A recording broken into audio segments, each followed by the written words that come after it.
Hello students, welcome back nursing academy Ranji.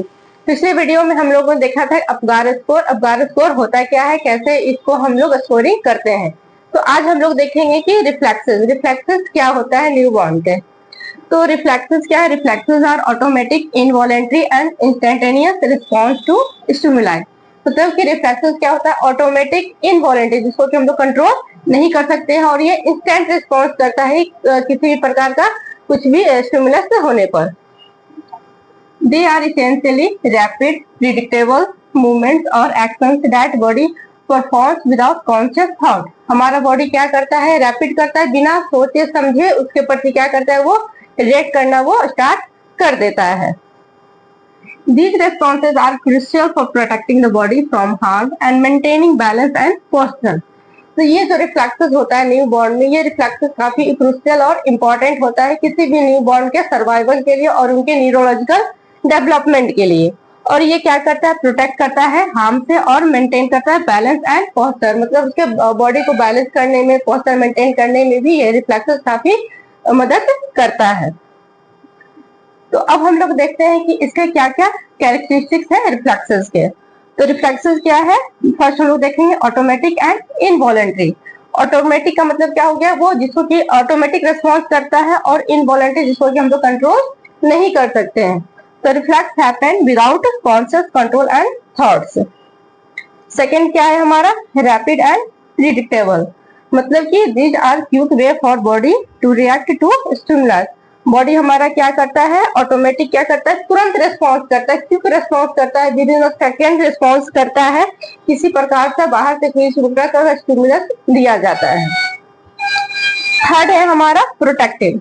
Many reflexes help to protect the body from harm. ये reflexes क्या करता है? किसी भी हार्मफुल सब्सटेंस से, इंजरी से या किसी भी चीज से क्या करता है? ये हमें प्रोटेक्ट करने में ये मदद करता है।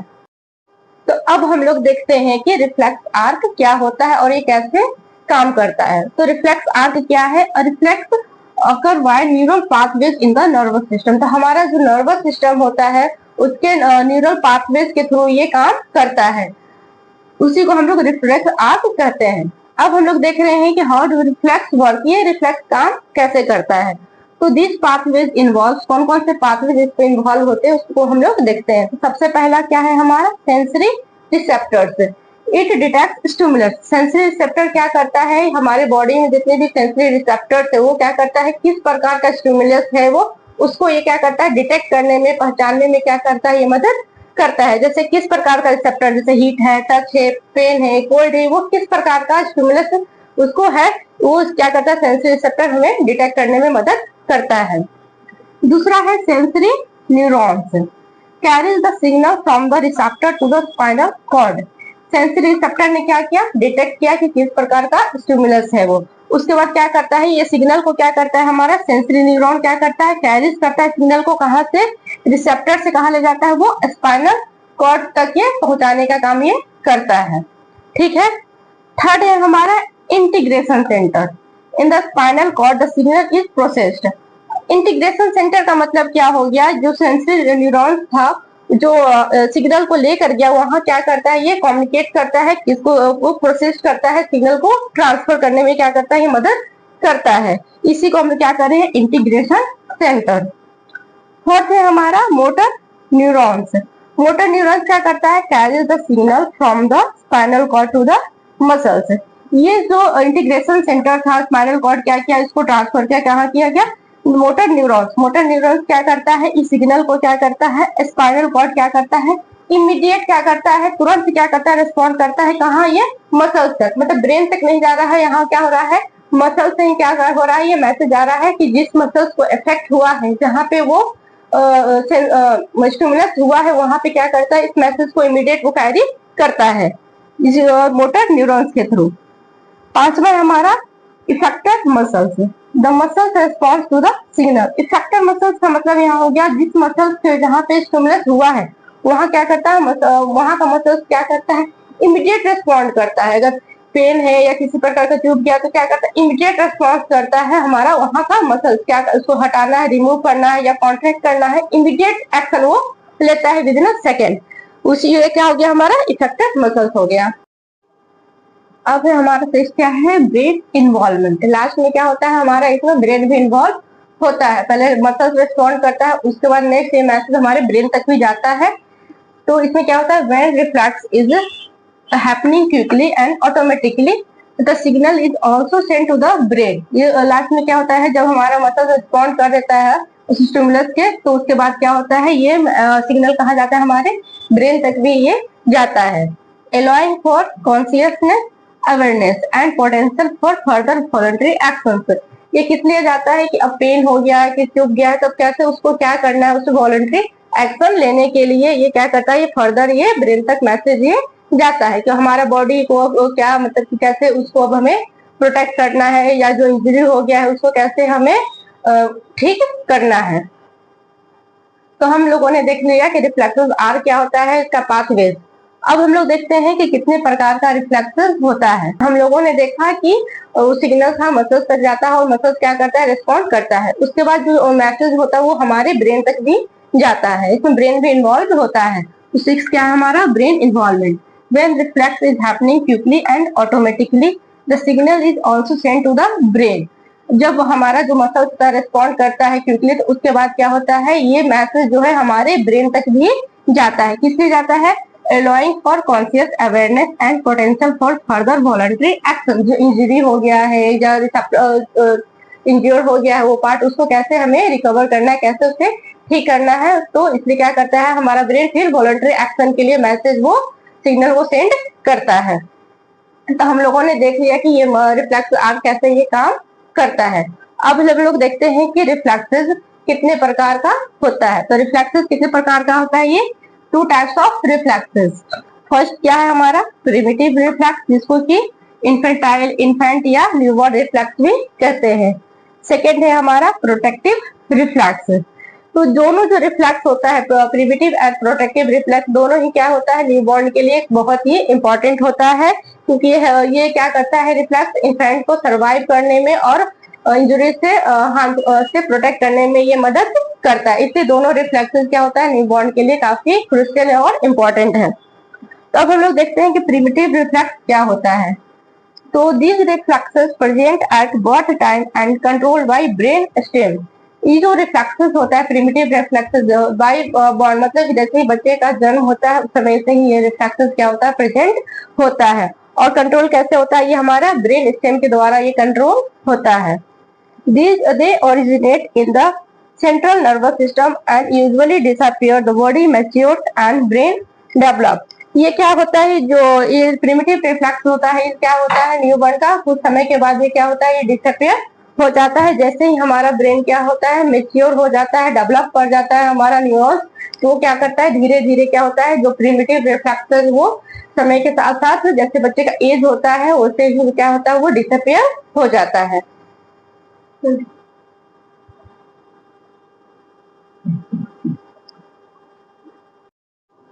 अब हम लोग देख रहे हैं पहला रिफ्लेक्स क्या है, प्रिमिटिव हुआ। तो पहला क्या है, स्टार्टर रिफ्लेक्स।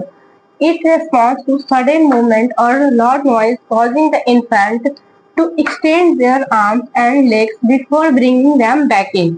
मतलब ये कब रेस्पॉन्स करता है, जब सडन कोई नॉइज होता है या शोर होता है, आवाज होता है, तो इसमें क्या करता है, जो न्यू बॉर्न होता है, बेबी होता है, वो क्या करता है, अपने आर्म्स और लेग्स को क्या करता है, वो एक्सटेंड करता है, मतलब कि फैला लेता है ना, और फिर उसको क्या करता है, वो वापस लाता है।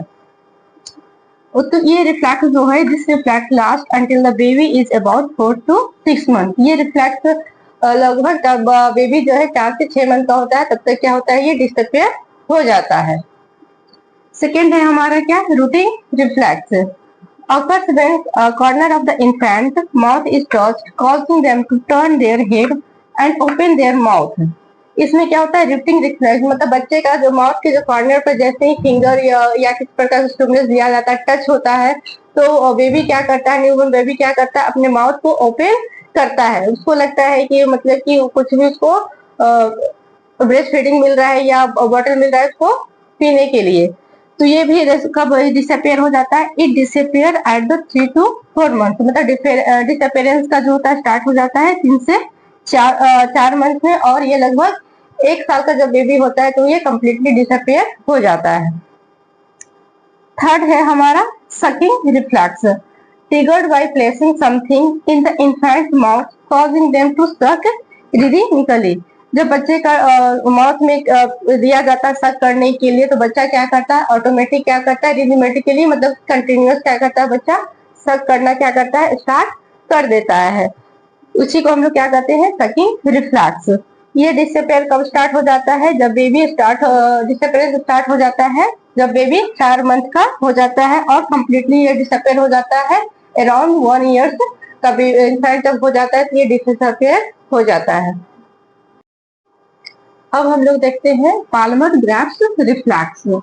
तो when an object is placed in the infant's palm, the finger will curl around। मतलब कोई भी ऑब्जेक्ट अगर बेबी के हाथ में अगर दिया जाता है तो बेबी क्या करता है, अपने फिंगर्स को क्या करता है, वो मोड़ लेता है, मतलब कि उस ऑब्जेक्ट को होल्ड करने के लिए। And when back of the finger stroke, the infant fingers will open। और जब होल्ड कर लेता है, फिर से अगर बाहर से अगर किसी प्रकार का फिर से स्ट्रोक दिया जाता है तो बेबी क्या करता है, अपने जो क्लोज किया हुआ उसको क्या करता है, वो ओपन कर देता है वो। और this reflex disappear around 5 to 6 month. और ये जो रिफ्लैक्स है, पाल्मर ग्राफ्स रिफ्लैक्स है, वो कब डिसअपियर हो जाता है, 5 to 6 मंथ का बेबी जब होता है तो ये डिसअपियर हो जाता है। अब हम लोग देखते हैं नेक्स्ट क्या है, stepping reflex. When baby hold upright with their feet touching a surface, infant may make stepping motions। Stepping reflex में क्या होता है, जब न्यूबॉर्न बेबी को अगर होल्ड किया जाता है, मतलब कि उसके हाथ को पकड़ा जाता है, कहाँ पे, किसी भी हार्ड सरफेस पे उसके पैर को अगर टच किया जाता है, रखा जाता है, तो बेबी क्या करता है, कुछ स्टेप्स को क्या करता है, वो आगे वो मूव करता है। इसी को हम लोग क्या कहते हैं, स्टेपिंग रिफ्लैक्स। मतलब कुछ कदम बच्चा क्या करता है, उसको वो आगे की ओर वो 2-4 स्टेप को वो बढ़ाता है। और ये रिफ्लैक्स कब डिसअपियर हो जाता है, ये रिफ्लैक्स डिसअपियर होता है अबाउट 2 मंथ। मतलब 2 मंथ का बेबी जब हो जाता है, ओल्ड हो जाता है, तो ये स्टेपिंग रिफ्लैक्स क्या होता है, ये ऑटोमेटिक ये डिसअपियर हो जाता है। अब हम लोग देखें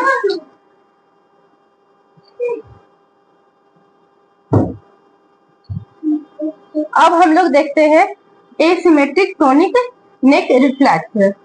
When infant's head is turned to one side, the arm and leg on that side extend while opposite limbs flex। इसमें क्या होता है, asymmetric tonic neck reflex में क्या समझ में आ रहा है कि नेक को क्या किया जाता है, एक साइड क्या किया जाता है, उसको टर्न किया जाता है। जब टर्न किया जाता है जिसमें क्या होता है, उस साइड का जो आर्म और लेग होता है वो क्या होता है, वो एक्सटेंड करता है, जबकि क्या होता है, उसके अपोजिट साइड का जो लिम्स होता है वो क्या होता है, वो फ्लैक्स होता है, और अपोजिट साइड का क्या होता है, वो फ्लैक्स पोजीशन में वो रहता है।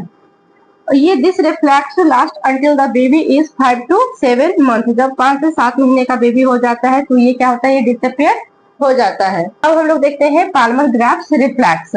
When an object is placed in the infant palm, the finger will curl around it। मतलब कोई भी ऑब्जेक्ट बेबी के हाथ में फिंगर को टच कराया जाता है तो बेबी क्या करता है, उसको होल्ड कर लेता है, ठीक है।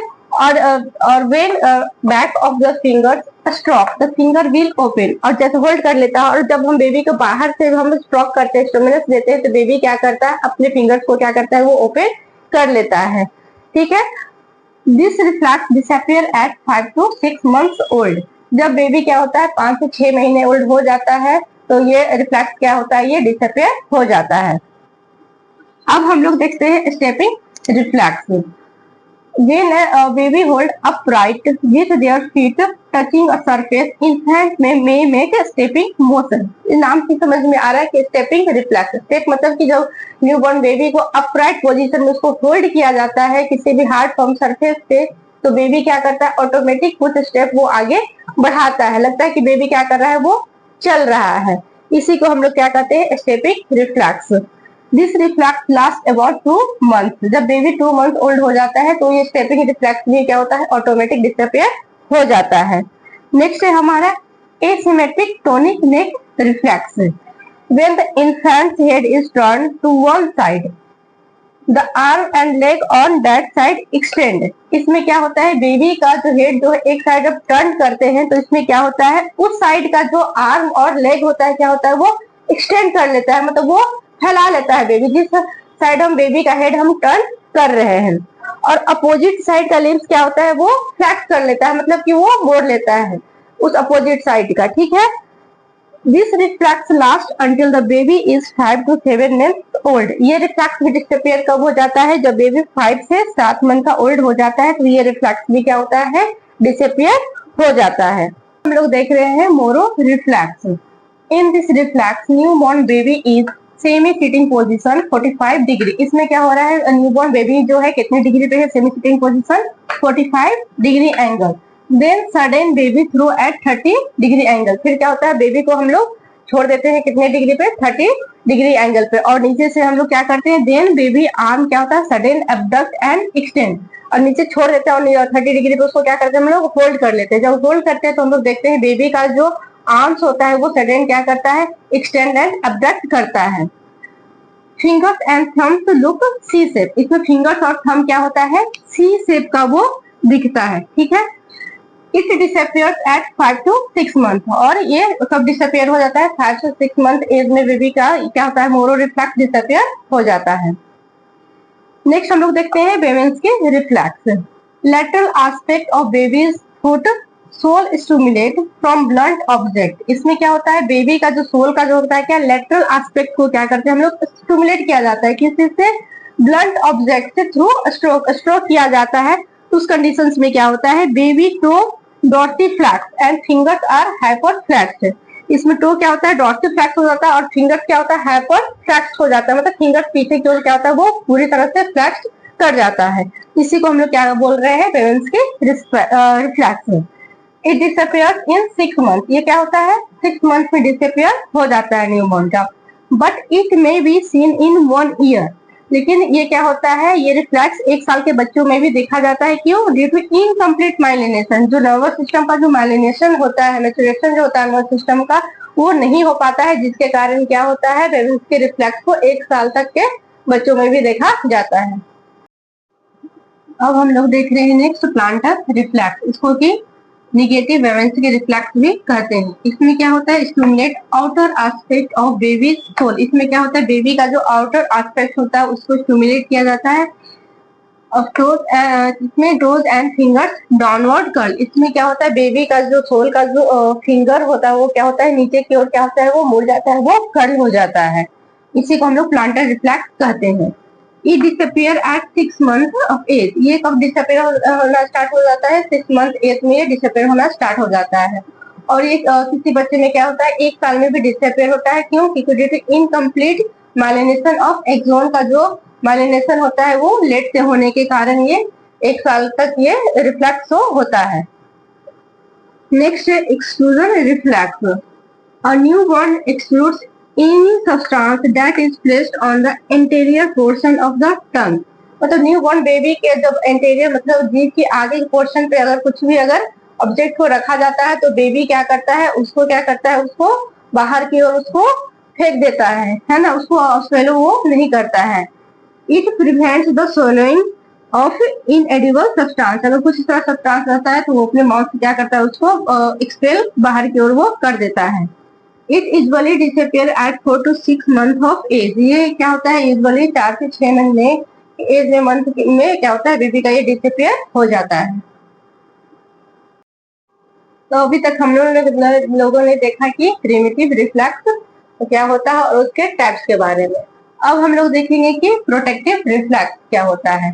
तो इसे नाम से ही क्लियर आ रहा है, प्रोटेक्ट मतलब कि वो प्रोटेक्ट करता है, किसी चीज से क्या करता है, वो बचाता है।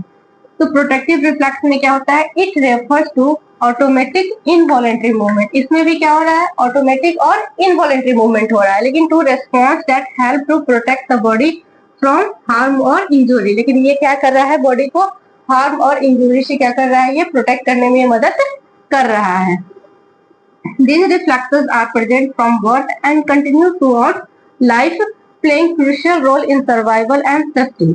इसमें ये जो रिफ्लेक्सेस होता है ये बर्थ के टाइम से ही प्रेजेंट होता है और क्या करता है, continue through out the life क्या करता है, ये रिफ्लेक्सेस प्रेजेंट होता है। और ये क्या करता है, काफी क्रूशियल रोल प्ले करता है मतलब कि पूरे लाइफ टाइम में बॉडी को प्रोटेक्ट करने के लिए किसी भी हार्मफुल इंजुरी से। नेक्स्ट है हमारा टाइप्स ऑफ प्रोटेक्टिव रिफ्लेक्स। अब हम लोग देखते हैं कि प्रोटेक्टिव रिफ्लेक्स के कितने टाइप्स हैं। फर्स्ट क्या है, कफ रिफ्लेक्स, सेकेंड है sneezing reflex, blinking reflex, gag reflex, swallowing reflex, withdrawal reflex, righting reflex and parachute reflex.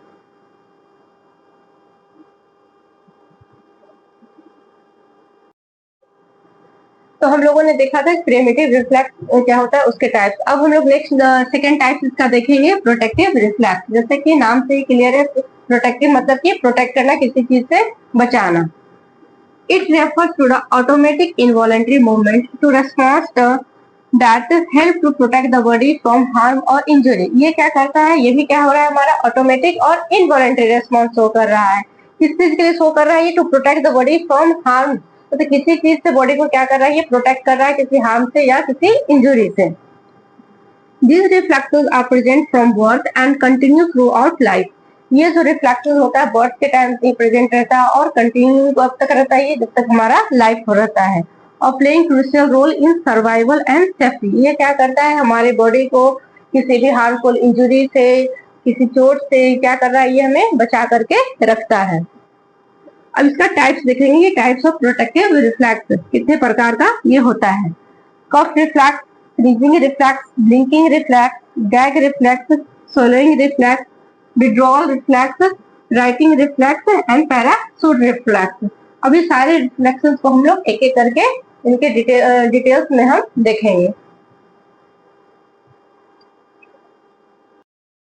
तो हम लोग पहला रिफ्लेक्स देख रहे हैं, कफ रिफ्लेक्स क्या होता है।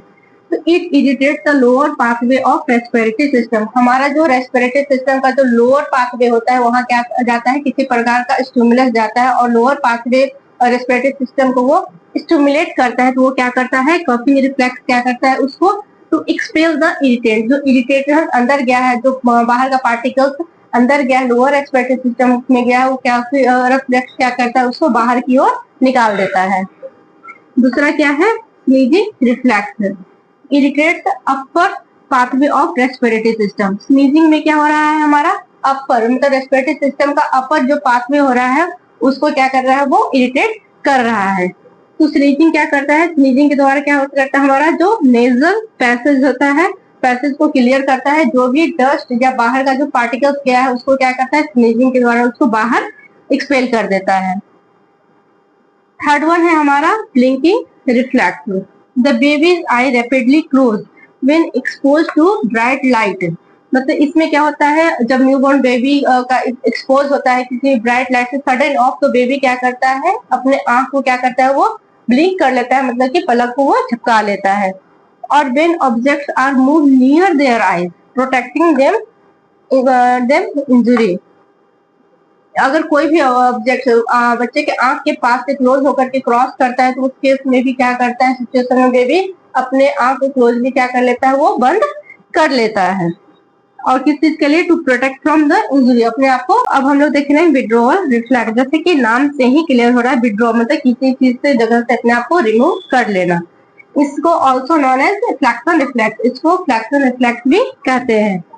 It involve the sudden and involuntary withdrawal.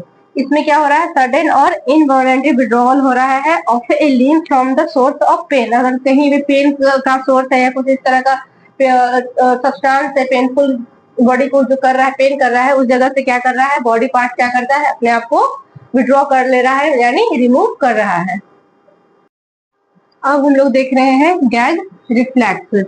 इसमें क्या होता है, stimulus occur in the posterior pharyngeal part. हमारा जो माउथ का जो लास्ट जो होता है, पोस्टीरियर फेरेंजियल जो पार्ट होता है, अगर उसको हम लोग टच करते हैं या स्टिमुलेट करते हैं, तो क्या करता है, causing stomach content back flow. तो हमारा पेट स्टोमिक के अंदर जो भी मतलब कंटेंट रहता है, फूड रहता है, उसको क्या करता है, वो बैक फ्लो कर देता है। नेक्स्ट है हमारा swallowing रिफ्लेक्स।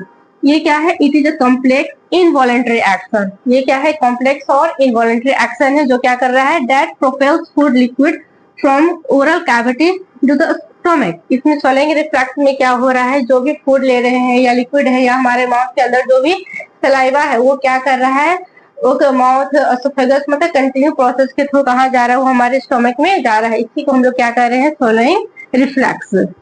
नेक्स्ट है हमारा राइटिंग रिफ्लेक्सेस। ये क्या करता है, हमारे बॉडी के जो पोस्चर है और बैलेंस को क्या करता है, ये मेंटेन करने में ये मदद करता है।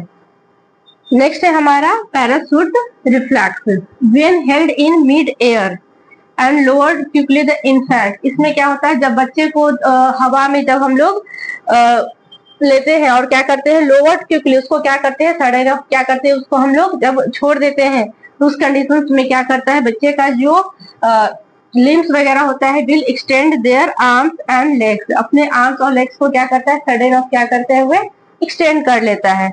As if to break a fall, उसको क्या लगता है गिर जाएंगे, तो अपने आप को बचाने के लिए क्या करता है बेबी इनफैक्ट क्या करता है, वो अब आर्म्स और लेग्स को क्या करता है, वो एक्सटेंड कर लेता है। एज ऑफ अपीयरेंस, ये कब अपियर होता है, 6 मंथ ऑफ एज में अपियर होता है और ये कभी भी डिसअपियर नहीं होता है। तो हम लोगों ने देखा प्रोटेक्टिव रिफ्लेक्स। तो प्रोटेक्टिव रिफ्लेक्स का क्या था, बाय बर्थ के समय से क्या होता है, ये प्रेजेंट रहता है, लेकिन जितने भी रिफ्लेक्स प्रोटेक्टिव रिफ्लेक्स है वो क्या होते हैं, हमारे पूरे लाइफ टाइम तक वो प्रेजेंट रहते हैं। आज के वीडियो में हम लोगों ने क्या क्या कवर किया, सबसे पहले हम लोगों ने देखा रिफ्लेक्सेस क्या होता है, फिर उसके बाद उसका कैरेक्टरिस्टिक्स हम लोगों ने देखा। नेक्स्ट हमने रिफ्लेक्सेस आर्क, मतलब कि कैसे वो किस पाथवे के थ्रू वो काम वो करता है। नेक्स्ट हम लोगों ने देखा कि कितने वो टाइप्स का होता है, मतलब कितने प्रकार का होता है। फिर हम लोगों ने देखा कि उनके भी कितने प्रकार के टाइप्स होते हैं, उनको हम लोगों ने डिटेल्स में देखा। और ये जो रिफ्लेक्सेस ये काफी इंपॉर्टेंट है, ये हर एग्जाम में इससे कुछ ना कुछ क्वेश्चन मतलब कि एमसीक्यू वगैरह भी आते ही आते हैं, मतलब एक बहुत ही इंपॉर्टेंट टॉपिक है हमारे इन पीडियाट्रिक्स में। तो अगर ये वीडियो अच्छा लगा हो तो like and subscribe. Thank you.